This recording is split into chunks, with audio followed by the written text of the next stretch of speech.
This is the Wally Show precast, all the stuff that we did not have time to get to during the normal show. And there's a bunch of stuff that I didn't even know we didn't have time to get to today. Becca was like, we didn't get this, and this. A lot of things. I don't know what we were doing during the show, so I guess you'll hear it later. Goofing around, apparently. Apparently, just all willy-nilly. Didn't show up to work today. Yeah, so, Zach didn't show up to work today. Zach, again? Yeah, he's still at a meeting with our home office, and I was out there for that for like a day and a half. And I won the award for most awkward conversation with the founder of the company. In the middle of this thing, there was something like, and it's a free forum. You're allowed to speak your mind and everything like that, which is good. And I had been so professional this whole time because I'm very passionate, and a lot of times I let that get the better of me, and I'll pop off or something like that. And I've really tried to get better about that, and especially when you got to know the room. You're in with a bunch of business guys, and so you got to be business. And so I had killed it to this point. I'm being great with the stories. I'm being great with the ideas, creative problem solving. Just boom, boom, boom, boom, boom. I'm in the zone. So then they give us the opportunity to ask 3 questions of the CEO or the founder, and he's got 3 minutes to answer. So I asked 2 really good questions right out of the gate, answers them. Then I asked a third one about something that bothers me here, and he gave me his answer, and it involves someone that I'm not like a big fan of, and so. I'm curious. Yeah, I know. It was Carlos. No, it wasn't Carlos. What? No, it was somebody else, like a big up-level guy. And so the passion got the better of me, and I literally You threatened to quit. No. Are you kidding me? I literally go, well, you need to quit that to the owner of the company, like the founder. And it was like that direct and that like caustic, like that tone in my Did you voice. catch yourself after you said it? It was too late. I mean, it was out there, and everyone, you could have heard a pin drop in that. So other people second. were listening. It wasn't just everyone, you and him. All the other managers are there, like the regional managers. Was the person that you didn't like there that could hear? No, of course. That's when you talk about them when they're not there. Are you kidding me? No, so he wasn't there. And so then I'm like, and so of course, the founder, made the right decision because he could tell I'm just being all passionate and I'm a dumb young punk. And so he was like, well, I can't do that, and was kind of like just kind of taking the situation down a little bit. And apparently that wasn't enough for me. I was like, oh, I'm on a roll now. And I'm like, I'm sorry. So I apologized. I said, I'm sorry. I got worked up there. But I just hate that guy. Oh, my goodness. You said you hated him? You could have quit while you were ahead. What did they say? Again, really awkward, and there was no getting out of it. And somebody, I think our other boss goes, all right, well, there's your 3 minutes. And that's like, ding, ding, ding, move to the next one. So it left this bad taste there in that room for, the next 10 minutes or so. Let me ask you this question, because I know a lot of girls battle this. Becca, you probably know where I'm coming from. Do you worry about what they're thinking of you? Like, do you worry what kind of lasting impression that you left with them when you said all of that? Okay. I do, and here's why. Because I got invited to this meeting as a non-manager, but as like a creative person, and so I'm really honored to be in there because I think I had done some good. My fear was I undid all my good by one moment of being stupid, and one moment of not holding my tongue, and one moment of not extending grace. And so I was concerned about that, through the rest of the day and the next day. And I was kind of taking the temperature, okay, do I need to go say I'm sorry about this? Or is it guys, I understand you're popping off. And so I went and talked to him later, and he was cool. He's a great guy. And he's like, yeah, hey. Just to him. Oh, wait, what's this email, though, about the show not being re-upped? What? It was bad. I'll be the first. When I do something and I recognize it and I say it's bad, it's pretty bad. What did Zach do? Zach was quiet, conspicuously quiet. You could probably see it coming from a mile away. Yeah, and I'd been so good, and so later on, after we all left and we were headed back to the hotel, and I started to ask Zach okay, how scale of 1 to 10, how bad was that kind of thing? And he just starts laughing. He's like, oh my gosh, that was so bad. Oh no. Yeah, that's where you need your buddy to go. No, you're good. No big deal. It's fine. You're good. No problem. Is that why Zach's not here today? Yes, he's like He's lobbying looking for to get another job. Exactly. He's like, I know this isn't going to work out much longer. Hitch my horse to the wrong wagon. Well, that's the funny thing, because for so many years I was like that here, and I really had made a conscious effort to change and be more constructive and less, angry about things and try to solve things and make things better. And I've done a good job at that, but every once in a while, old Wally rears his head, like to the point where the other one of our bosses, like more of my direct boss, was taking me back to the airport, and he was talking to me about this, and he was like, yeah.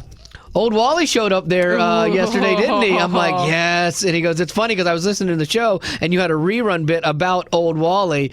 And I'm like, and how, he shows up from time to time. That was airing while we were in this meeting. And it was just kind of weird because I'm like, yep, old Wally still shows up every once in a while. So Daisy. I'm trying, but I miss it. So anyway, what are we talking about? We have some things that we didn't get to. Yeah. So one story is there was an accident in Iowa this past week where an SUV wound up on top of two parked cars, lost control, skipped a curb, bad situation. All the people who witnessed this, they start pulling out their cell phones. So you think, okay, help's on the way. Yeah. Help doesn't show up. Help doesn't show up. Help doesn't show up. Finally, the police arrive at the scene. And no one had called the cops. No one had called 911. They were just taking pictures of the accident, and no one reported it. It took a while until the police noticed this accident happened. I would get if they're like a couple seconds late because they wanted to take a picture first. Right. Still, that's not right. And then call police. But if no one thinks about it, someone was in that car and injured? Is that what? No one was injured, thankfully. That's good. So I don't know what happened to the driver, but no one showed up for a while because no one called. How did no one look at all these people taking video of this and go, I'm going to be the hero? Like, that's what I would have done. I would have rushed in there to say, I'm like, now I know I got 15 cameras shooting this. I'm like, you're the only guy there. You're the hero of this story. Like, that's way better than taking the video of it. Can we bring a fan in? Is this my good side? I want my hair to flow back like Fabio. It'd be fantastic. Yeah, that's people, we do videotape so much. I think we're so used to seeing it. And we always have a phone with us that you forget about life. I mean, there's been stories of people being like assaulted and people videotaping it instead of helping. It's unbelievable. I would also get it if they could see someone else was helping. So it's like, I want to document that. I get that. So that it's hard for me to believe that story. But no one said, I'm going to help out. It's kind of crazy. I do kind of get it because I've witnessed accidents on the road before when I'm driving. And I'm like, surprised you haven't caused accidents with your driving. Never said I didn't do that, but I've witnessed other accidents. And you always have that first thought of like, I should call for help. Oh, someone else did it. Yeah. And so if you see everybody else with their phones out, you think, those people are calling 911. They don't need 10 911 calls. You know what? That actually dovetails into this that a guy had sent me an email and said, so I was driving home from work today. I saw ahead of me a woman wreck her car, not very badly, into the highway median. I thought maybe I should stop and see if she's okay, but I drove right past her and because it didn't look that bad. Am I a horrible person for driving by? Yes. Yeah. I was going to say yes or no, but Becca says yes. Betty Rock? Okay, here's my thinking on this. If you're a man, then yes, you're a horrible person.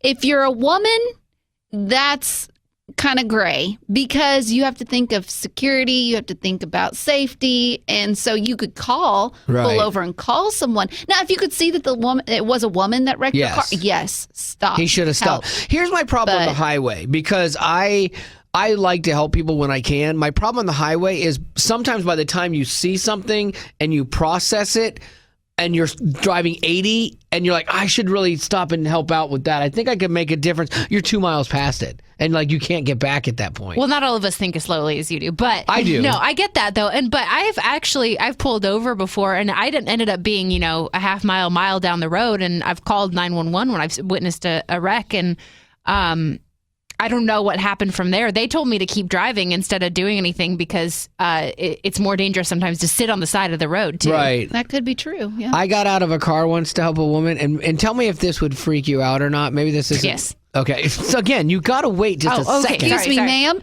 Yeah, no, so I get out of the car, and I say, hi, how are you doing? I can see you might need a little help. just so you know, like I'm married, I have a family, nothing crazy, nothing weird. Okay, if you justify it, it makes it worse. Is it worse? I It's didn't worse. know because like I would want if my wife was stranded, I would want someone to help her that's gonna be kind and not weird and help her out. So then I'm like trying to diffuse all the things that might have already been going on in her head, and I probably shouldn't have said it. Is that what you're saying? Probably not. Like, I think that would creep me out more. Really? If someone was justifying it. I've been on the side of the road. I spun out once. And so I was stuck in the ditch. No, I was in this PT Cruiser that was a rental, and it was terrible in the snow. And this is in Illinois, so whatever. But so I ended up in the ditch, and so of course I call my parents. I was in high school, and they're on their way and stuff. But then strangers start stopping to make sure I'm okay.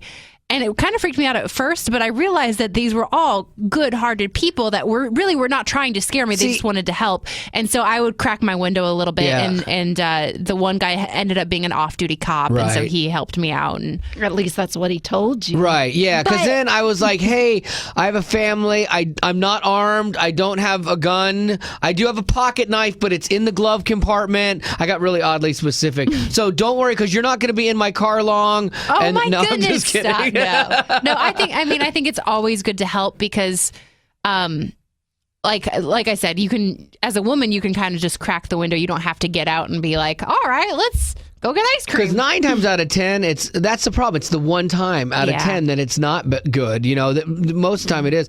My wife got stranded one time on the side of the road. I was on the air.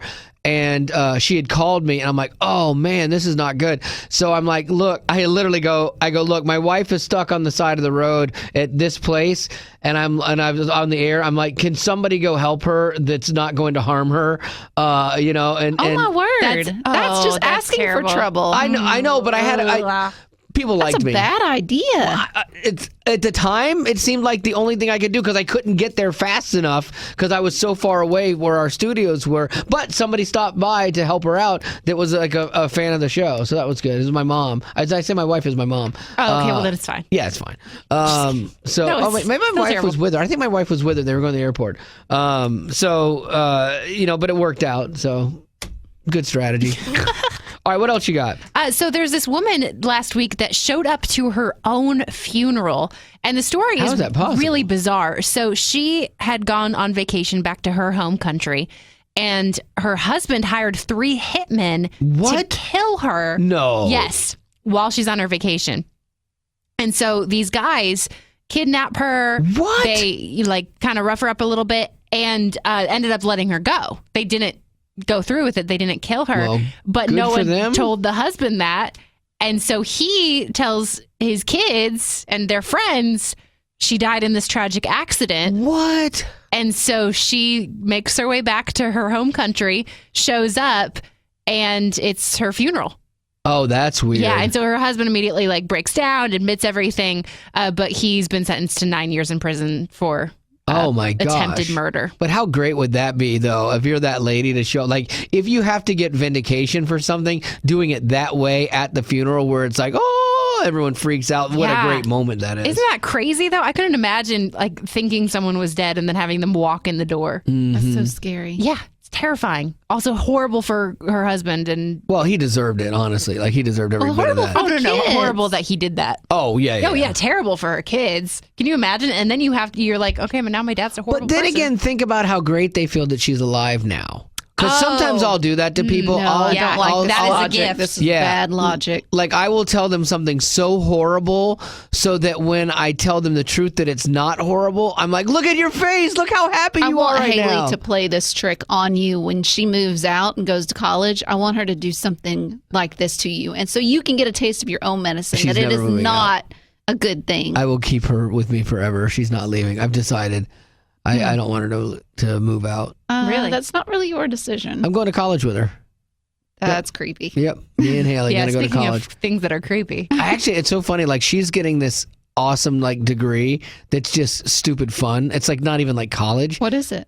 Musical theater. So it's a fun degree to go for. And I'm so jealous. I actually want to go back to school and get the same degree. Oh, my goodness. I know. Because you know my love of musical theater. 24601. on. Little Man. Les Mis for you. Wow. With that, though, you don't need any training. Thank you. You're Thank welcome. you. It's fine. It's nice to know that somebody recognizes my talent. It's the only way to shut him up, Betty. Yeah. Oh, okay. Oh, that's not true. 2, 4, 6. I got nothing left.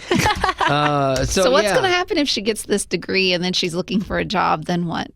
Oh, she's gonna come out as a waitress. Like, I know this. Have you told her that? Oh yeah, I've tried to tell her, like, you don't want to kill your kid's dream, but you also want to be realistic about it. And so I'm not of the mindset of you have to have a fallback plan where it's something completely out of your thing. Like, okay, you want to be an actress, that's great, but get an accounting degree. So when this fails, you have that. So my thing with her is I'm trying to go, all right, look, you want the dream job of being on Broadway. And even if that does happen, a lot of times that run is short. So what else can you do in that business that keeps you in it that you'll like doing as well? You know, and so I'm trying to get her mind thinking of that. And it's not to like not go after your dream, but if that big part of your dream doesn't happen, you're still inside of doing what you love, you know? And so for her, like, she started thinking about doing casting and things like Was that. she okay with that? Yeah, With thinking yeah. that way? Mm. There's times in the past when I've been really direct with her, and I think I did make her sad, like talking about how it's a waste of money for this degree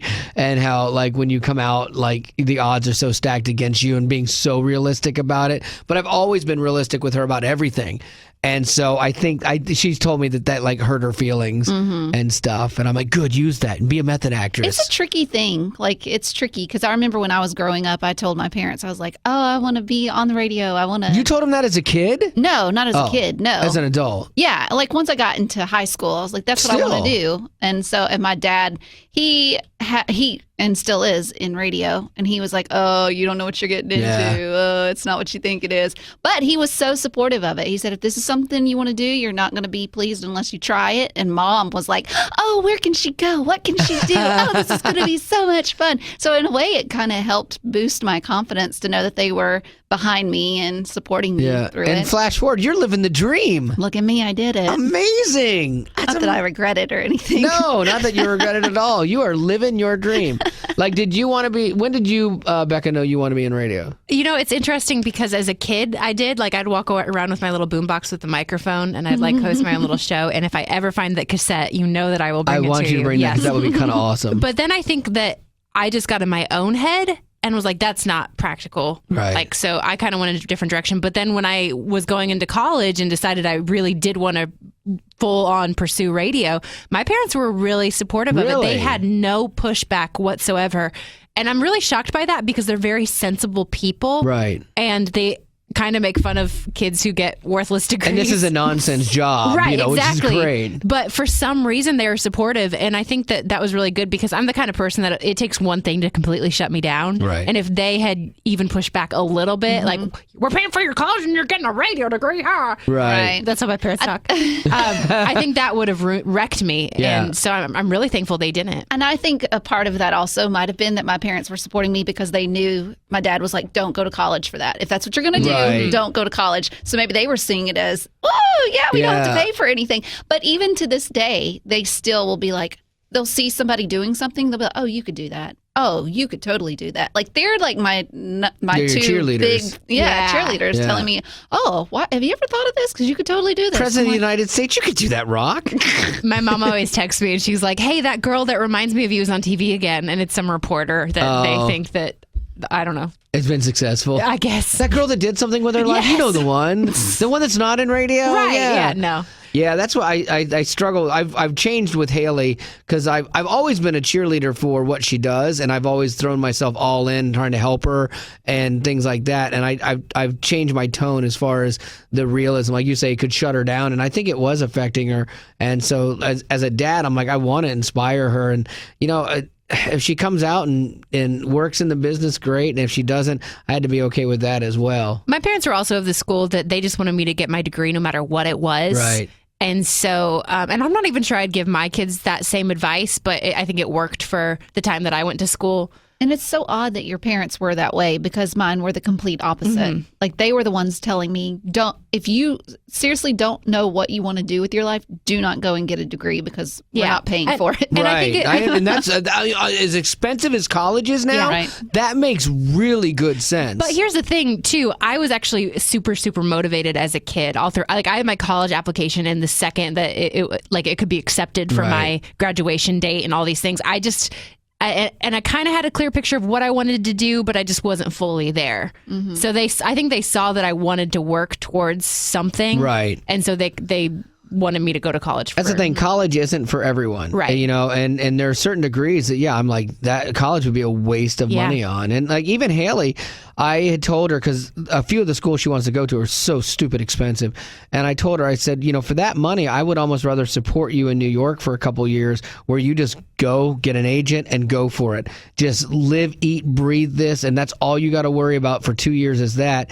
And if you don't make it, then I'll pay for 2 more years of college, your first 2 years, and then you pay for your last 2 years. And that's the same money to me either way is what it'll work out for me. It's a wash. But then the more I thought about it, the more how naive she is and how young she is, I think college would be a good buffer for her to learn more and stuff, but then also to as a segue into real life, because New York can eat you up, and especially when you're young and sweet, and I don't think it would be healthy for her ultimately. I needed college. Like I needed college to learn how to live away from my parents on my own, but in a safe, controlled environment still. I needed to figure things out on my own, and college gave me a lot of radio experience too. So if college gives Haley acting experience, even if it isn't on Broadway, exactly, that could actually be really beneficial because she doesn't really go to an art school now. No. Her school is anything but for the arts. Right. But football, if she could play a football player, she'd do well. So I'm at that point where she tried out for a New York school. She auditioned.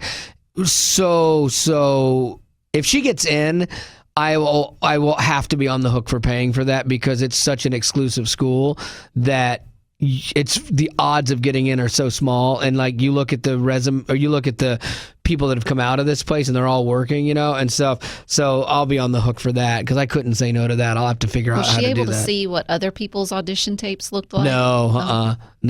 Sometimes when you see that, you're like, yeah, I'm not even trying. Yeah. Or you go, oh, I'm actually better than I thought. I'm good. And then you don't get in and you're like, how did that idiot get in? So it could go either way. So at least she's doing the college way and not like, Dad, I'm going to try out for American Idol. Yeah, I know. Or, America's Got Talent. I know. So I think you'd probably be there with her. I would. I'm a stage dad. I admit it. I would be there. You know what? We're short on time, actually.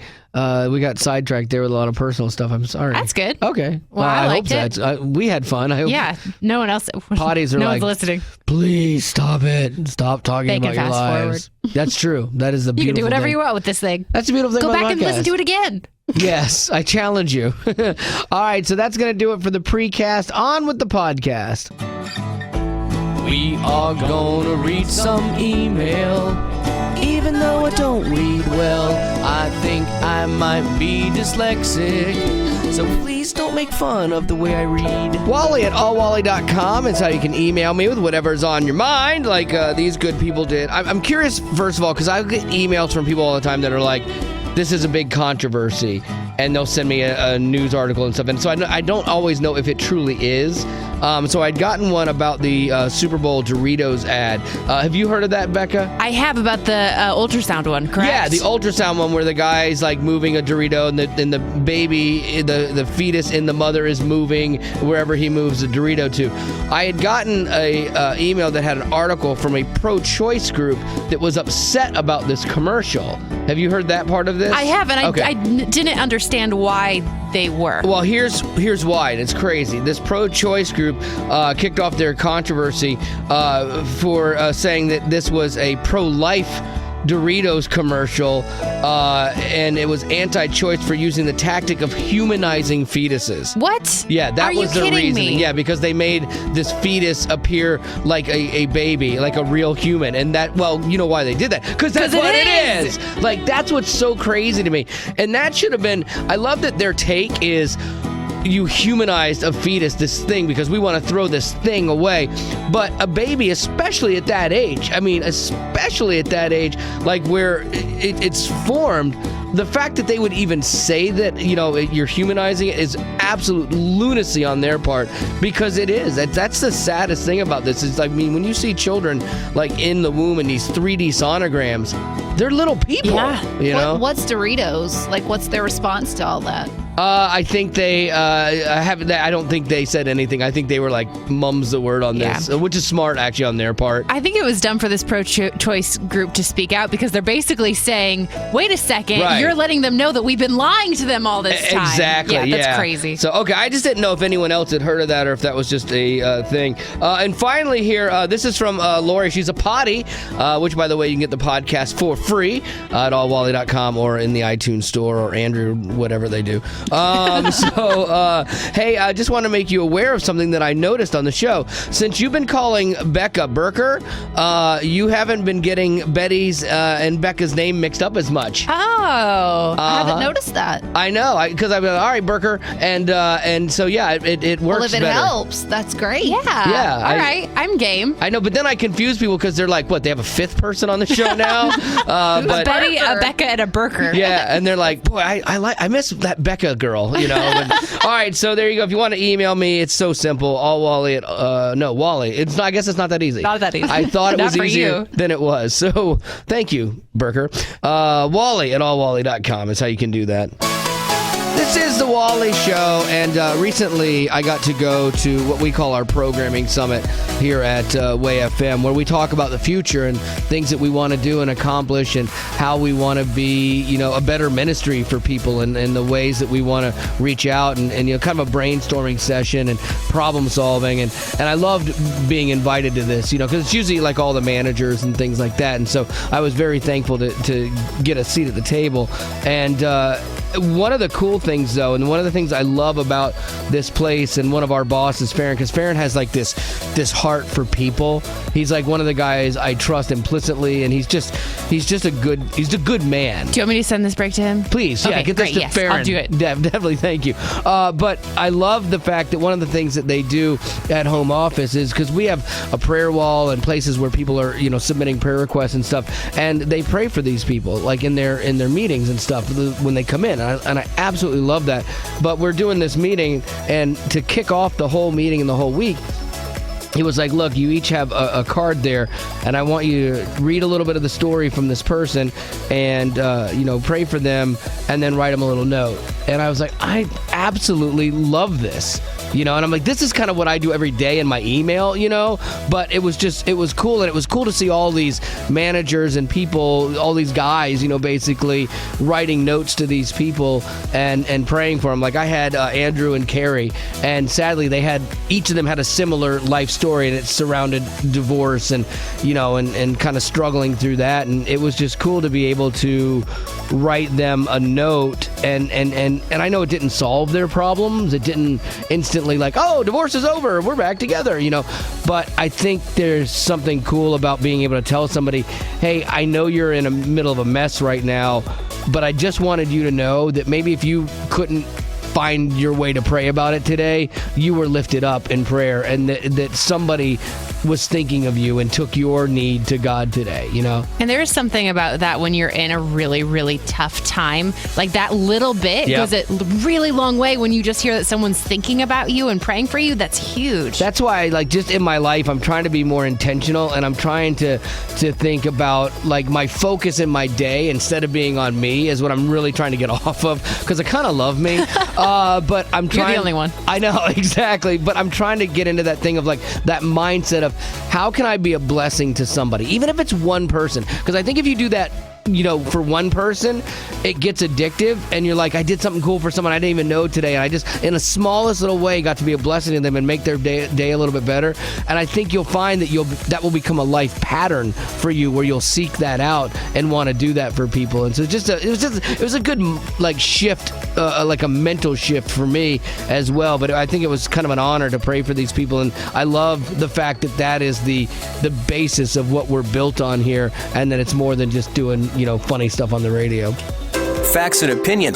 Which do you think there'll be more of? You got that little smirk on your face and you think you're so clever. It's the Wally Show News. And Becca's got it for you. What's going on? Unless you pay big bucks for first class, flying typically isn't an especially comfortable experience. But one senator wants to do something about that. He's introducing a law that would establish mandatory minimum size standards for airline passenger seats. Oh, I like that. Right. What does that mean? It means that airline seats would have to be a certain width and a certain length between you and the seat in front of you. Absolutely nothing for you. We don't have that right now? No, because you actually have room on each side of your seat still. Yeah, that's why everybody wants to sit. Yeah, exactly. Betty is the most desirable person to sit next to on a plane. You know, I bet when you're walking down the aisle of Southwest and there's only that middle seat, people are like throwing money up. Please neon signs. Sit here. I should wear a sign over my head, though, that says, I drool on shoulders. Yeah. And they'd be like, no, pass.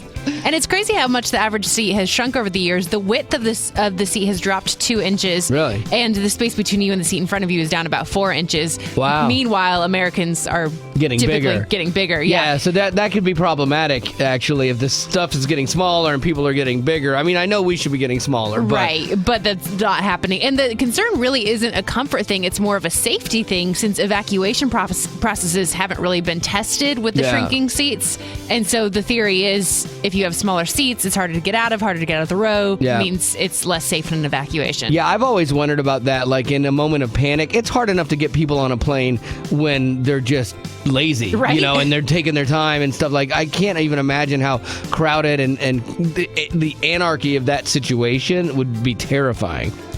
Weight loss is a tricky thing. Speaking of being overweight on planes, 2 men in New York felt that as they both weighed in at over 300 pounds and hadn't been successful at losing it. So they decided to do something drastic after they noticed that walking kind of helped. For the past 9 months, they've been walking across the country. Oh, wow. Yeah, all the way from New York to LA. And it's working for them. One of them has lost 68 pounds. The other has lost 40, and they're expected to make it to LA by April. Oh, my goodness. That seems like I'm proud of them. That's good. But literally, you think by the time if you walked from Miami to LA, that by the end of that you should be 150 pounds and just ripped. You deserve to be like that at the end of this thing. No, because that's a crazy amount. Think about it. How hard it is to, if you're driving across country, how to eat healthy. If you're walking, you can eat cheeseburgers and justify it because you're like, I'm walking cross country. Yeah, I'm going to walk all day today. Yeah, give me a double Big Mac.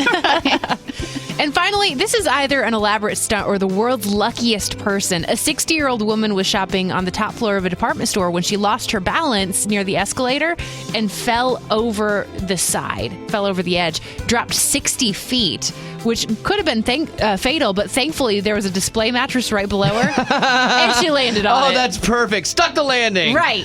What are the odds of that? I know. To fall on a display mattress in a mall. You couldn't try to do that.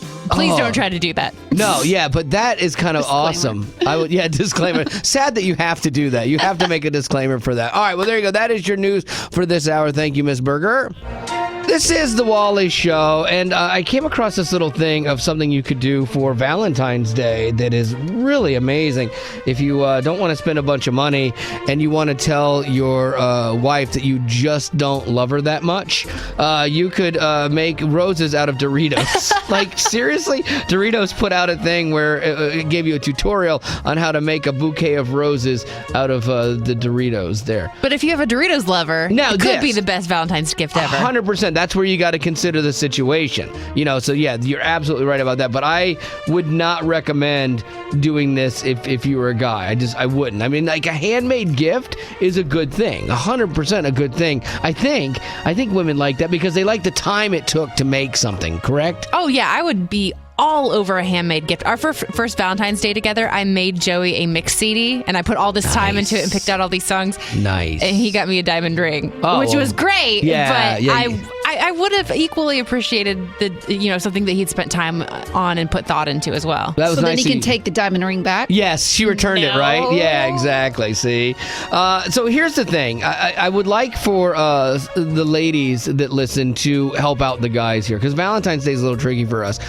Because you want to get it right, but then you don't always, and then you let things go too long, you end up getting chocolate, or something like that. It's like, I didn't really want that. Because I think women truly value the time or the effort into something. something. It doesn't even have to look great at the end. They know that you spent time, and they care about that, you know? Like one time for my wife, one of her favorite songs is How Great Thou Art, because it reminds her of her mom. It was like her mom's favorite hymn and stuff. So I met this lady who does these amazing signs, and I had her do a sign of like two birds, and so the top says, then sings my soul, and then ... and then how great thou art at the bottom. And it's stylized, and it's all country kitschy kind of thing, and it's just cool, and I love that sign, and she loved that because it was personal to her, it meant something, and it was made, you know. So I think that is what I'd love for you to help us out with help the guys out here, okay? 877-91-WALLY. Have you ever gotten a gift from your husband or your boyfriend that was like a made gift, okay? And it worked, like you liked it, like you thought it was a good idea? Because this is like a think tank here. It's a Valentine's Day love think tank, okay? And if you're going to make something, you really got to go all out. Like, it's got to be personal. It can't be just this exactly piece of junk that you just randomly put together. Exactly. Like you took a can of corn and you like welded something to it. You can't do that. You know, the best thing is to make it personal. So what is something that's worked for you, and maybe you'll help save somebody their relationship this Valentine's Day? Do you not have something for Marty yet? Not yet. All right. 877-91-WALLY. Need some ideas here. 877-91-WALLY is the number. This is the Wally Show, and this is our think tank here for Valentine's Day, as we try to come up with ideas that guys could do that maybe don't cost a bunch of money, but they mean something, you know, because they're handmade or something like that. So, Morgan, what has your husband done for you that, like, you thought was a Valentine's Day win? Well, a few years ago, we were cutting down some trees in our house, and what he did was we had the stump of the tree still left. So he cut a slab from that tree, and then he carved it into a heart and put our initials on it. Oh, that's kind of cool. And I'm sure you love that, because as a young girl, you always have that romantic dream of carving your initials in a tree with somebody, you know, and like you see it in movies and stuff. So the fact that he did that was probably cool. Yeah, and he thought it was a complete failure, but I loved it, and I still have it. No, that's awesome. And if you don't have a tree, cut down your neighbors, you know, because they'll understand. It's for love. Oh, definitely. This is the Wally Show, and it's our Valentine's Day think tank here, because guys get locked up a lot of times, and we think, oh, we've got to just buy flowers for Valentine's Day, and I think that gift doesn't always resonate with everybody. I think women like some effort and something that's personal. So what is something, Brandy, that, you know, your husband or boyfriend made you that you were like, yeah, that is a win for a Valentine's Day gift? Every year for Valentine's Day, because February is such an expensive month with birthdays and stuff, he writes me a love letter and a Valentine's Day card. So that is his yearly tradition. He's not verbal. He's not, you know, Mr. Lots of words, but I get one a year. And as of this year, I will have 10 of them. Oh, that's cool. And especially where he might not be like a gushy person. I bet that means a lot. It does. And he literally pours out his heart in a card. I'd rather have that than 1,000 diamonds any day. My wife and I, we don't do presents on Valentine's Day anymore, but we always insist on doing a card. And the thing is, I think what your husband is cued into, it's not about picking the card that has the best writing in it with the card. It's about what you write around that. And so I do the same thing. I spend a lot of time writing something that will have meaning to her, you know, from our life and our love. Yes, it's the best thing I could ever have. This is the Wally Show. Now, Julia, thanks for helping us out here with our Valentine's Day think tank, where we're trying to come up with ideas, things that guys could do that maybe don't cost a lot of money, but they're made and they just mean more. So what has your husband done for you that would fall into that category? Well, last year he surprised me and took me out for a real nice dinner, and then he took me to the place where the first time we went on a date. So we went down and walked the bridge, and to beat it all, we went back in to sit down on the bridge, and they started fireworks, and he said, hey, I didn't have anything to do with that now. He said, that wasn't me. Oh, that was a mistake. He should have claimed credit for that. And I got you this lovely fireworks show. It was really awesome. I really enjoyed it. You know, on second thought, it's probably good that he didn't lie about the fireworks, because then to recreate this, you know, all these years later, he'd have to literally drop like $20,000 on a fireworks show. This is the Wally Show, and Kat, thank you for helping out with this. We're trying to come up with ideas for guys to do for their love of their life on Valentine's Day that maybe don't cost a lot of money but have meaning because of the effort they put into it. And so maybe something handmade. So has your boyfriend or husband ever done that for you? Well, last Valentine's Day, my boyfriend actually took a canvas and he used some melted crayons and he made me a big picture of an octopus because that's my favorite animal. Oh, really? That's kind of cool. Yeah. Okay. So it's personal to you. It's something you love. It's a little artsy on his part. Now, where is this crayon octopus displayed? In my room. Where no one else can see it? No, that's not true. In the closet. I hung it in the closet. It's better there. No. Rock what you got, light up the lot. No one can rock the way you rock. This is the Wally Show, and it's our Rock What You Got competition. So if you are between the ages of 13 and 19 and you're thinking, man, I want to make a run at this music thing, we got a chance for you to go to Camp Electric on scholarship. So you get to go for free, which is amazing. And all you got to do is rock what you got in a 1-minute audition video. Shoot it on YouTube and then upload it at allwally.com.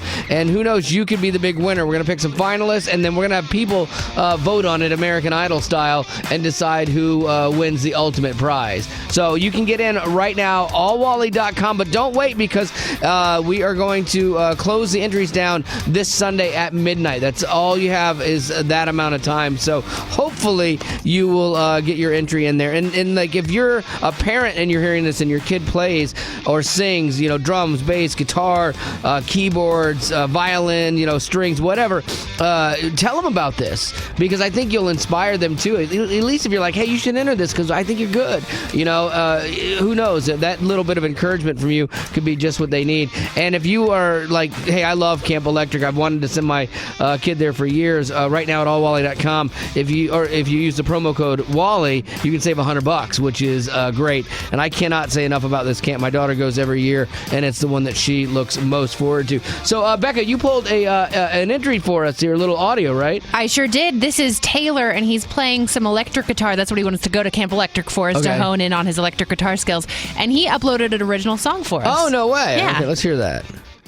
She's so far out of my league, I'm still hitting off the tee.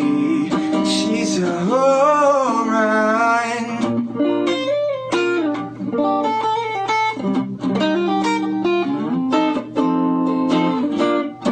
Okay, so he's singing a little bit, but he wants to go for guitar. Exactly, yeah. He's a good player. He got some skills. Yeah, he's got some chops.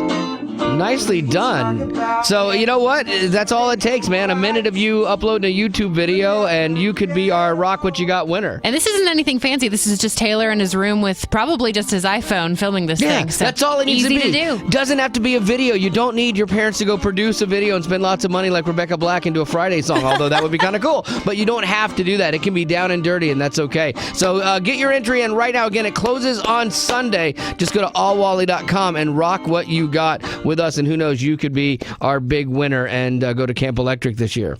Why do we have to tell the people what they need to hear? Why can't the news be fun? It's the Wally Show News. And Becca's going to get you caught up. What's happening? The New Hampshire primaries were earlier this week with some new winners. I want to say congratulations to Bernie Sanders and Donald Trump on winning for each of their parties. In his speech, Bernie said he couldn't have done it without the support of millions of Americans, while Trump was like, this was all me. Yeah, I was surprised to see Sanders beat Hillary so handily, By too. a good margin, yeah. Makes me happy. I don't want him to win the overall thing, but I want a few months of Bernie Sanders. Oh, it's gone. How did I lose it? It's already gone. You're losing your touch. I'm losing my Bernie You never Sanders. had it to begin with. No, I had it. I had it as much as you have Sean Connery. I'm Sean Connery. Nailed it. I think that Sean Connery impression's horrible. Horrible. I'm Bernie Sanders. No. There's some surprises on the Republican side, though, too. Trump was obviously the runaway winner, but Kasich came in second. It seemed for a while that he was at the bottom of this thing. But both Carly Fiorina and Chris Christie dropped out of the race after the primaries. Yeah, unfortunately, at this point, it's smart, because at some point, you're just throwing away good money after bad to keep running. I'm surprised Carson finished so low there. Like, Carson was a front runner in this, and then now he's just in the back of the pack. He finished below Christie and Fiorina, who both ended up dropping out. So I'm wondering if he'll be the next one. Yeah, we'll see. They sent him a note. Take the hint. Follow our lead. So, yeah, I have no idea how this is going to go. Other than I think Trump's going to win this thing. It's just crazy town, but okay. Remember in early January when a group of people took over a government building in Oregon to protest federal land use policies? It was this big ordeal. Yeah, were there hostages and then they were released, or they just took over the building? They just took over the building. It was a real, kind of a weird bizarre situation. Yeah, totally bizarre. Well, you might not know this, but it's still been going on. No, it is not. For 6 weeks now. So those people got, the people that work there have had a 6-week vacation because you can't go to work. I guess so. I'm not sure about that. But I mean, along the way, some people, the leaders of the group did get arrested. Some other people left. Okay. But I don't know enough about this story, so I'm making light of it. And I hope that nothing bad happened. I mean, that shows that, this story did not get covered a lot. No, it really didn't. There are 4 protesters left in this building. And last night, the FBI had negotiations with them, and the last of them finally have agreed to step down today. You almost wonder if the strategy would be, if they don't have hostages, and they're just in this thing, we took over this building, you almost wonder if you win if you're the cops by just leaving. Yeah. You just leave. Like a toddler throwing a tantrum. Yes. Yeah, because then they look out the window, they're like, okay, wait, where'd you guys go? Oh, seriously? And no one cares, so everyone goes home. The thing's over. You're done. Finally, sometimes it's just better to leave history as history. An Australian investor is planning to launch a replica of the Titanic called Titanic 2.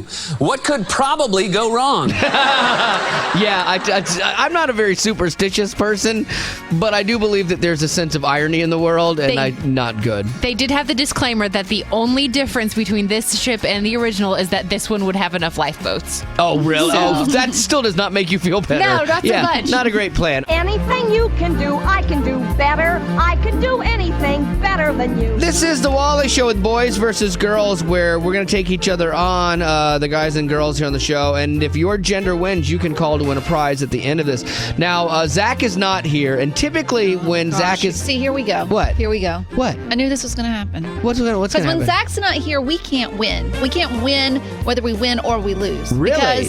Yes. Because if we win, you're going to say, well, Zach wasn't here to help, and it wasn't my fault. This doesn't really count. But then if we lose, we will not hear the end of it. It's true. So I don't like this. You are right on one of those counts if you lose. But here's what we're going to do to make it more fair, because if we're playing and you guys each have a guess, you have a better range. So what we're going to do to make it fair so that I won't whine, as Betty is asserting that I do, what we'll do is I will ask the question, you guys will answer, and then you can decide which answer you want to go with out of your 2 answers. So it'll be your answer against mine, but you get to decide. That was Becca's twist on this, and I like it. And no whining.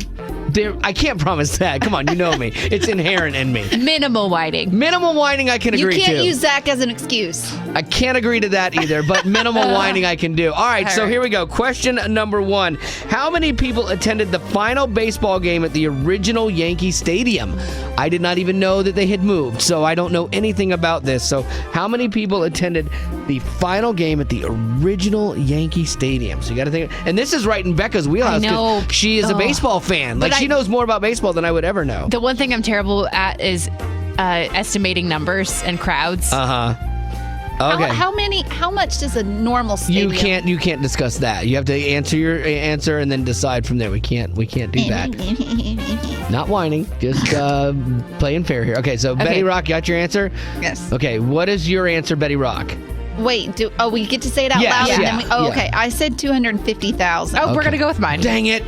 No, I wish we weren't doing that. Okay, yeah. Mine's 34,000. Okay, yeah. Okay. Yeah, I would definitely not go with Betty. I'm trying to think of what baseball stadiums hold. Like football stadiums will hold 80,000. Right. I think baseball stadiums are like 60,000, but I think I might be too high. I love the fact that Becca didn't even consult me. We're going with that. A quarter of a million people, Betty. Okay, I understand. I'm not whining. Please don't mistake me as Wally. I think you might have had me on this. I should have shot lower. The thing is, if we're both over, it's closest to. So here we go. The actual answer is what is it? 54,000. Yeah!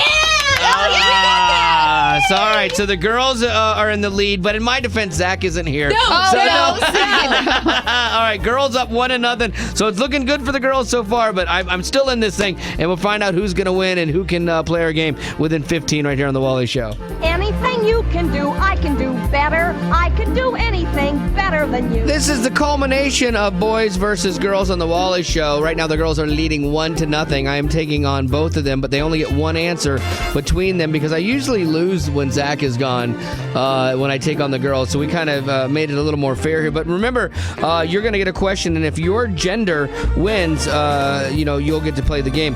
So here we go. This is from Ferris Wheels in Illustrated History. That was the source for this. Yes. The first Ferris wheel opened in 1893. How many people could it hold? First Ferris wheel, 1893. How many people could it hold? Now, Betty will have an answer. Becca's counting. She just did like circles around it, like counting cars. And whoever has the best answer between them will take on my answer. So I'm doing a little math here as well. Discuss your logic, please. I'm thinking that they didn't really know durability all that well back then, so I don't know if they would have that many seats. That's what I was thinking. I don't want to say my answer until he has his down. Do you have yours down? What's taking you so long? Because I'm doing math too, and I'm bad at math. Okay, I got my answer down. Okay, so I said 8 because I thought, well, maybe there's only 8 seats and each one could only hold 1. But I think that's too low. What'd you put? I put 6, so mine's even lower. Wow. Okay, I feel really stupid right now. Let's go with yours. I was going to say, let's go with yours. Oh, what are you going, 8 or 6 people? Let's go 6, just in case.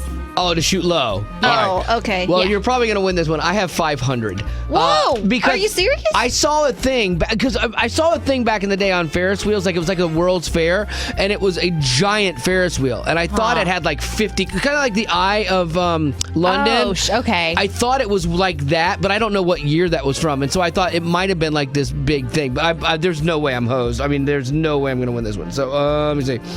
The world's first Ferris wheel held...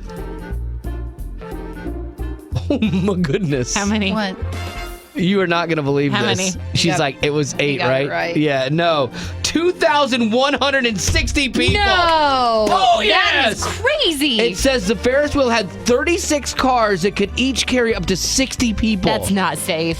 No, yeah, so I guess it was like that thing I'd seen. We should have gone with they didn't know safety, so they let everybody. Yeah, out. exactly. I still would have guessed 500. Wow, so 6 or 8 didn't matter. I You thought got that one. Yeah, I thought I was way off of that. Okay, so that's 1-1. Final question.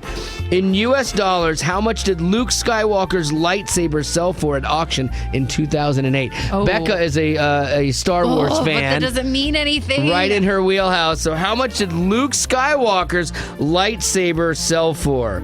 Ooh, that's like a limited thing. You don't see a lot of those hanging around. I got 2 answers, and I'm shooting myself because I know I'm going with the higher one, and I probably shouldn't. Did you have yours down? Here's my first answer. I'll show you both. I should learn from this. Go with your first answer. I always make that wrong, so I'm going with my first answer. What'd you put, Betty?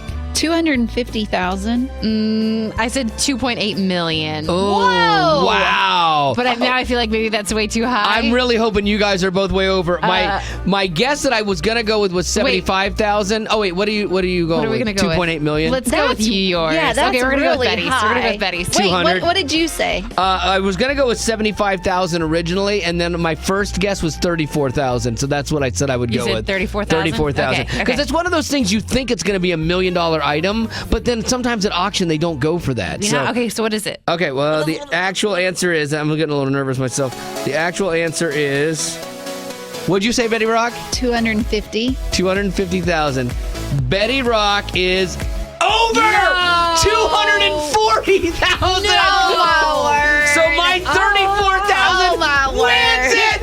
I won it by myself. Only guys can win. This is where we hear the other side of fantastic. What a great and it's not glorious day. It's more of bragging that makes you sick to your Took stomach. on both the ladies. I was so close. And best of them, you were close. Had I gone over, you would have won. So nicely done. Congratulations. Jeez. But that means only guys can call. So here is your question, fellas. Our first question of the game. We talked about a stadium and the people that showed up for the final baseball game at that stadium. All you have to do is tell me what stadium we were talking about. 877-91-WALLY is the number.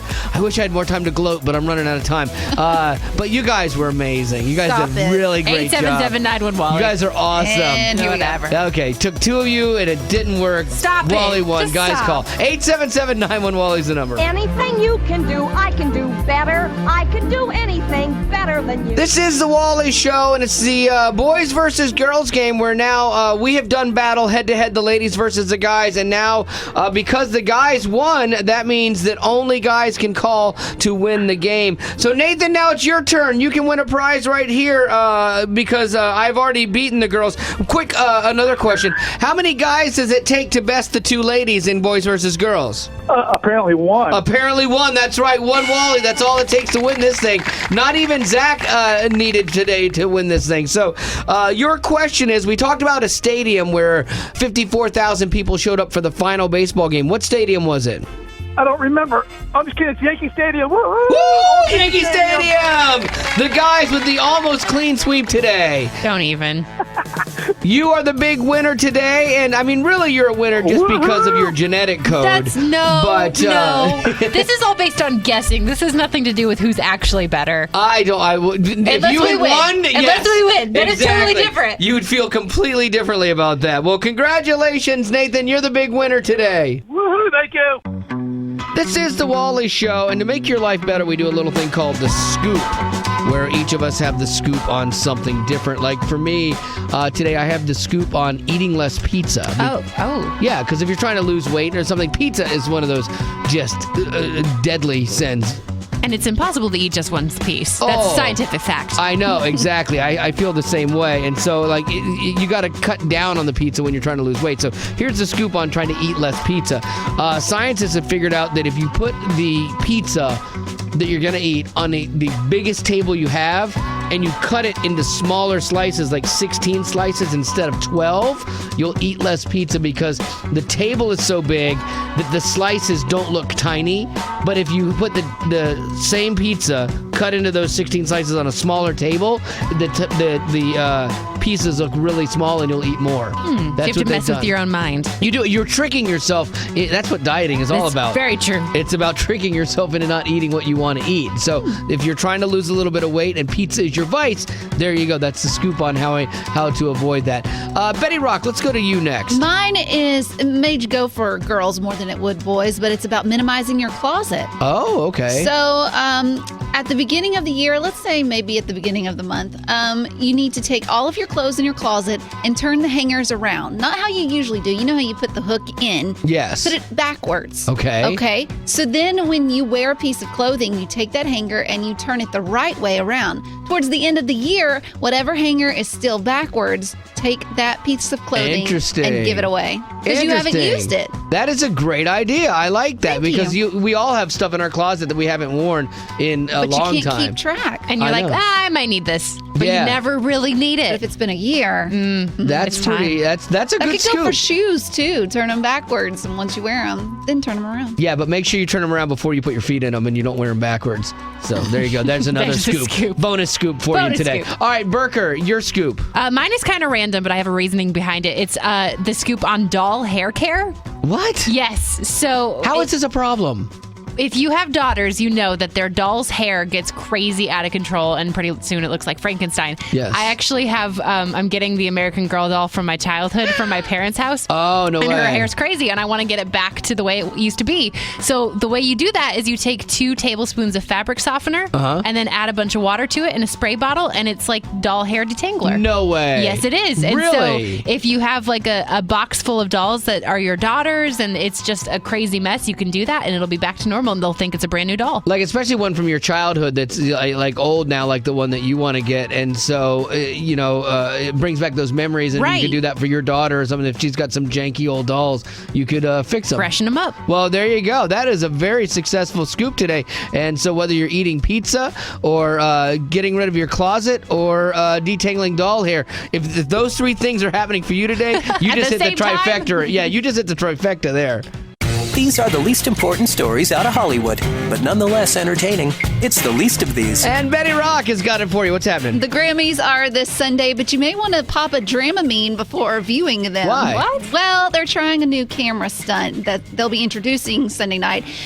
They're building cameras into the base of the awards. So when a person wins that award, they'll be making their speeches and all this. But that camera is going to be focusing in so you can see the winner from the award point of view. But of course, the fear is that this footage will be off focus and most of the time motion sickness inducing. Yeah, because like if they hold their award up and they always shake it like, yes, Mom, I won. And so you're like that the whole time. But then does it go home and spy on them? That's what I'd be worried about. Oh, yeah. Grammy cam. Yeah, that's true because you have a camera. Like, who's responsible? Yeah, I'm going to assume that they will destroy that. If you're a celebrity, you would destroy that Grammy. Yeah, There's for sure. no way you're taking that one home. It can be pretty tough to take Justin Bieber seriously, but perhaps... Not me. Love him. Musical genius. Just kidding. But perhaps a dramatic read of his hit single, Sorry, may help. Oh, I love this. You know I try, but I don't do too well with apologies. I hope I don't run out of time. Could someone call a referee? Because I just need one more shot at forgiveness.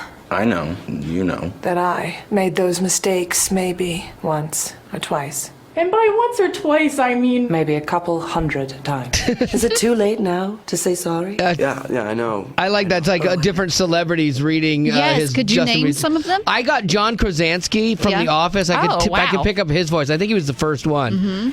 Boy, who else was in there? I didn't catch him. Nick Jonas. One of the guys boo, in there. Nick Jonas. You're supposed to be solidarity. You were Justin Bieber. John Legend and Maya Rudolph. Maya Rudolph, the actress? Yeah. Oh, there you go. Yeah, who knew? Last night on The Tonight Show, Peyton Manning confessed an awkward situation he created involving another celebrity. I was at a charity bowling tournament hosted by Reggie Miller, but this guy comes up to me, he's wearing like denim on denim, and he's like, hey Peyton, my name's Justin, I'm from Memphis, I'm a huge fan of yours. So I was like, I'm a size 13, you mind getting my bowling shoes for me? I'll be right here. I thought he worked at the bowling alley. Turns out, Justin Timberlake. That was Justin Timberlake. That's awesome. And he said that every time he bumps into him, he always brings it up. That's Never funny. lets him live it down. But that's how you know you're a big celebrity. Like when you are so big like Peyton Manning that you don't even know who Justin Timberlake is and you treat him like a servant. Like that's big. I know. He might have done it on purpose. Toby, you know Ben Roethlisberger? He's the quarterback for the Pittsburgh Steelers. Toby Mack went to dinner one time with Ben, and at the end the check comes out. And Toby pulls out his credit card and goes, hey, I'll split this with you. And Ben goes, like, split it with me? Really? And Ben goes, put your card away and paid for it. Oh, like, my again, goodness. that's how you know how rich you are, is when you're like, yeah, that's it. I got this. All right, that is your least of these for today. Thank you, Miss Betty Rock. This is the Wally Show, and the other day we were talking about kind of a tough subject, but I think it's one that sadly affects a lot of people, and it's infidelity inside of our marriages. And, I got an email from a lady who had a take on this that I don't think you would believe, or at least see coming. I know I didn't. It kind of shocked me. Said, hearing you guys talk about the taboo subject of infidelity inspired me to share my story with you. Anonymously, of course. My husband's infidelity may be the best thing that ever happened to me. Wow. Yeah, how do you say that? And guys, don't get any ideas. Hey, I want to help my wife. No, because this is a very unique take on this. It says... I was ready for divorce because of this constant battle that I was fighting. I was broken, and this is what actually led me to the Lord. I was previously unsaved, and I was discussing my problems with someone. They told me I needed to find Jesus, and I ended up finding Jesus at my local church, where I'm now an active member, still without my husband there. We're still married, and happily so, but he isn't saved, and he doesn't go to church with me, but being active in the church has changed my life. The infidelity is still a battle in our marriage, but the Lord showed me that I need to be an example of love of Jesus to my husband, offering forgiveness when it's not asked for, and just being the best wife and Christian that I can be. Yes, infidelity is his problem. It's not, and it's his fault, but it's just like sin is my fault, but I'm not meant to dwell there. It's my job to love him to the cross, and I thank the Lord because without this struggle in my marriage, I possibly could have died without ever knowing Jesus as my Savior. Wow. So there's the ultimate silver lining, because nobody wants this in their life and in their marriage. It's brutal, and it wrecks you.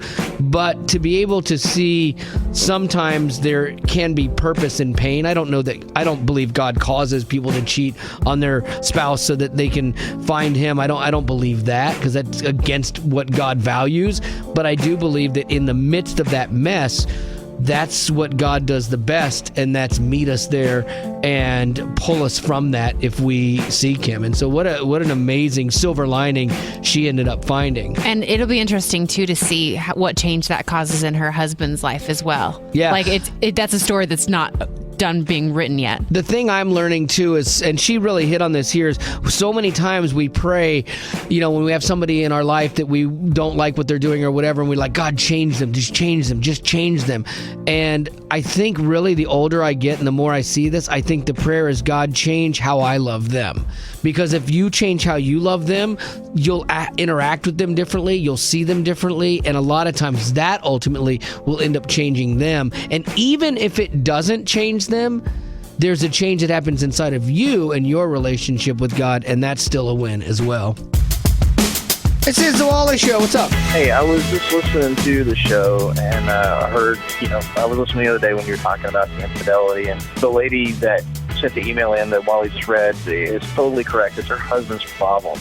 In my experience, I just wanted to kind of say something. I've been married, it'll be 29 years this June, and my wife is my best friend.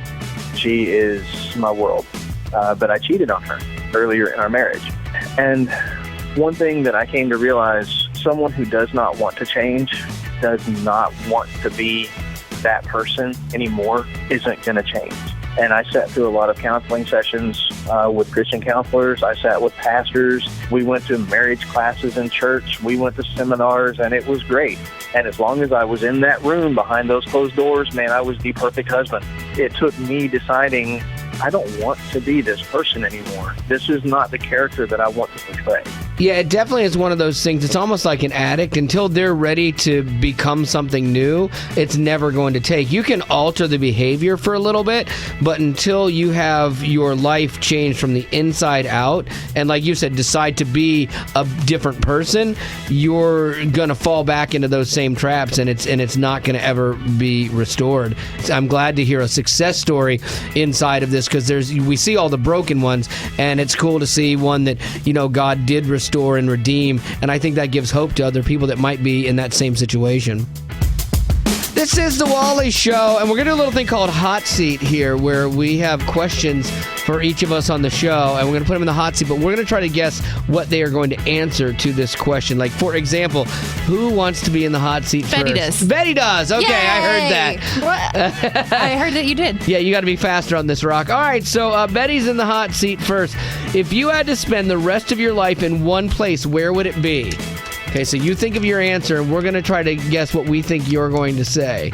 I have my thought on this, but I don't think it's practical. I would say Graceland, because she loves Graceland, but you're not allowed to live there. She's tried. So if you could live in one place the rest of your life, where would it be? What do you think, Becca? I picture her just a block away from where she is now. Yes. A little bit closer to her parents. Right, one block closer, yes. In a cabin in the woods. Okay. With a guard cat. Fantastic. Yes. It's oddly specific. Because I know that she has security concerns. Okay. So, yeah. I was going to say down the road a piece near a holler from her mom and daddy's place. And so that she was spitting distance from mom and dad. Because she loves her mom and dad. I think you will never leave them regardless of what happens in life. You'll always be close to them. So Betty Rock, hot seat question. Where would you live if you had to live the rest of your life in one place?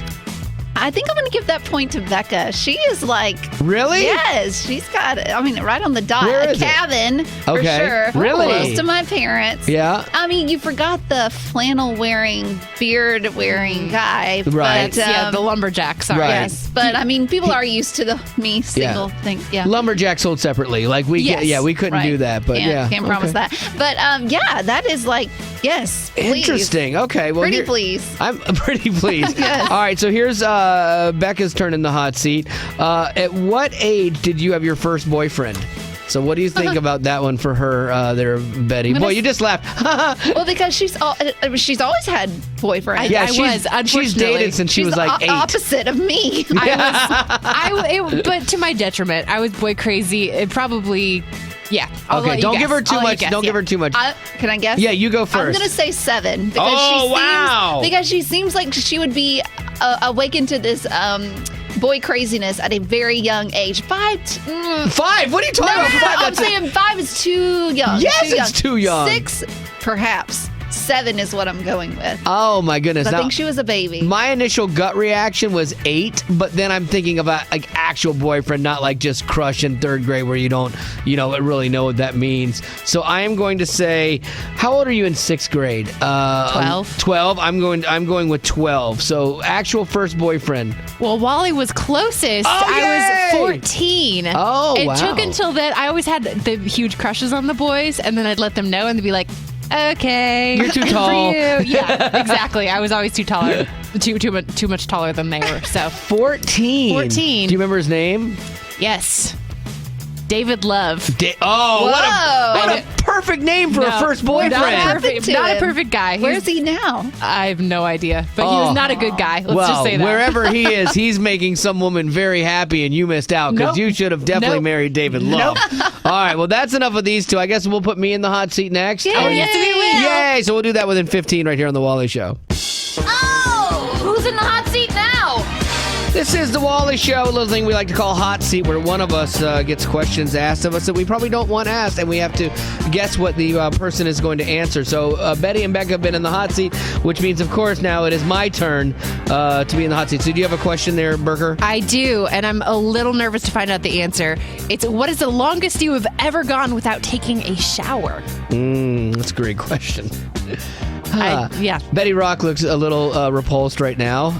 So she's thinking. Yeah, I'm thinking because you are you. Well, It's tough. choose your words carefully. Because you are in. You like to be clean. Yes. Except your face isn't. Right. But I think you don't like dirt. So Right. I think you would be surprising. Okay. I would say he would be 3. 3 days. No, 2. 2 days. Two. Going 2 2 days. Wow, okay. Wow, that is good. Yeah, believe it or not, I don't see you as a disgusting person. Well, fantastic. Thank you. Yeah. Why do you say? Wait, real quick. Why do you say believe it or not? Well, I mean, I don't know. Okay. I don't see you as someone who smells. Okay. But I could see maybe you had a time in your life where you were on a trip, or maybe you in college you're like, oh, let's see how long I can go. Ha ha ha. So I'm gonna say 8 days. Oh wow.